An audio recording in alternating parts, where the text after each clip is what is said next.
कहानी सुरक्षा की पाठशाला। एक छोटे से गांव में साक्षी और रोहन नाम के भाई बहन रहते थे।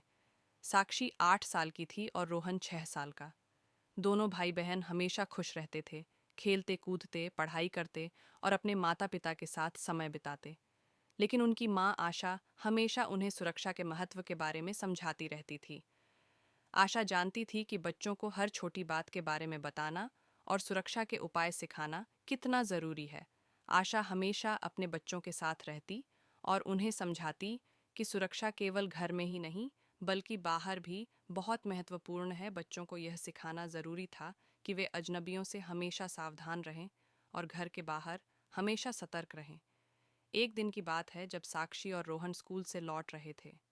रास्ते में अचानक एक अजनबी आदमी उनके पास आया। उसने मुस्कुराते हुए कहा, क्या तुम मुझे अपने घर का रास्ता बता सकते हो? साक्षी और रोहन थोड़े चौंके और घबराए हुए थे। साक्षी ने ध्यान से उस आदमी को देखा और मम्मी की दी हुई शिक्षा याद करते हुए कहा, हम मम्मी से पूछकर बताना चाहेंगे। यह सुनकर अजनबी आदमी गुस्से में आ गया, लेकिन बच्चों ने उसे नज़रअंदाज किया और बिना किसी डर के घर की ओर दौड़ पड़े। जब वे घर पहुंचे तो आशा ने उन्हें गले लगाया और पूछा, क्या हुआ? तुम दोनों क्यों घबराए हुए हो? साक्षी ने पूरी घटना बताई। आशा ने उन्हें समझाया, तुमने बहुत सही किया। अजनबियों से बात करने से हमेशा बचना चाहिए और हमेशा मम्मी पापा की सलाह लेनी चाहिए। उस दिन के बाद आशा ने बच्चों को और भी सावधान किया। उन्होंने बच्चों से कहा, अगर कभी तुम अकेले बाहर हो तो अजनबियों से किसी भी तरह की मदद नहीं लेना चाहिए। अपने आसपास का हमेशा ध्यान रखना चाहिए और किसी से भी अकेले बाहर जाने से बचना चाहिए। समय बीतने के साथ साक्षी और रोहन सुरक्षा के महत्व को अच्छे से समझने लगे।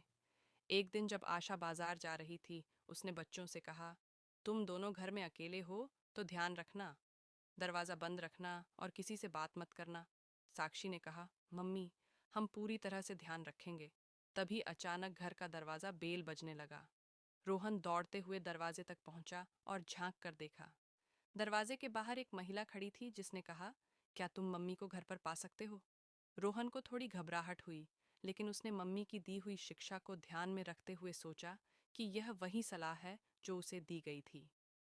उसने दरवाज़ा नहीं खोला और धीरे से कहा, हमारी मम्मी घर पर नहीं है, आप वापस जाइए।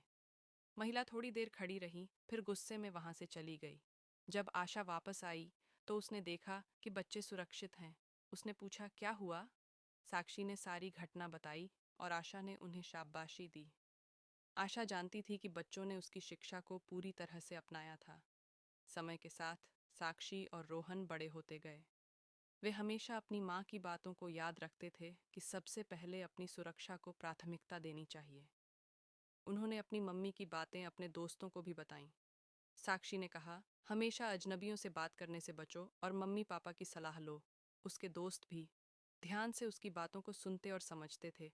आशा की शिक्षा ने साक्षी और रोहन को यह सिखाया कि अपनी सुरक्षा का ध्यान रखना खुद की और अपने परिवार की जिम्मेदारी है। वे जानते थे कि दुनिया में कहीं भी रहो, सबसे पहले अपने आप को सुरक्षित रखना चाहिए, क्योंकि सुरक्षा के बिना कुछ भी मायने नहीं रखता। इस कहानी से यह समझ में आता है कि बच्चों को सुरक्षा के प्रति जागरूक करना कितना महत्वपूर्ण है। उन्हें यह सिखाना चाहिए कि अजनबियों से बात करने में हमेशा सावधानी बरतें और माता पिता की सलाह को हमेशा प्राथमिकता दें,